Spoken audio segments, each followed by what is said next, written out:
നമ്മൾ ഇനിയിപ്പോൾ പോകുന്നത് ലോകത്തിലെ തന്നെ ഏറ്റവും വലിയ ഒരു പ്രസിഡൻഷ്യൽ പാലസ്.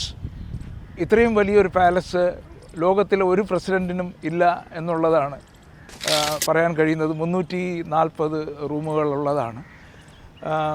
1921 ഇത് സ്ഥാപിച്ചത്.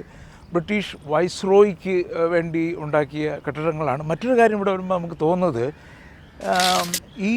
ഈ കാണുന്ന കെട്ടിടങ്ങളെല്ലാം ബ്രിട്ടീഷ് ഭരണകാലത്ത് ഉണ്ടാക്കിയതാണെന്ന് പറയാൻ കഴിയും. നമുക്കിപ്പോൾ ഇവിടെ നിന്ന് നോക്കുമ്പോൾ പുതിയ പാർലമെൻറ്റ് മന്ദിരമാണ് നമ്മൾ പുതിയതായിട്ട് ചെയ്തതെന്ന് പറയുന്നത്. ഇതെല്ലാം ബ്രിട്ടീഷ് കാലത്ത് ഉണ്ടാക്കിയ കെട്ടിടങ്ങളാണ് നമുക്ക് ഇവിടെ കാണാൻ കഴിയുന്നത്.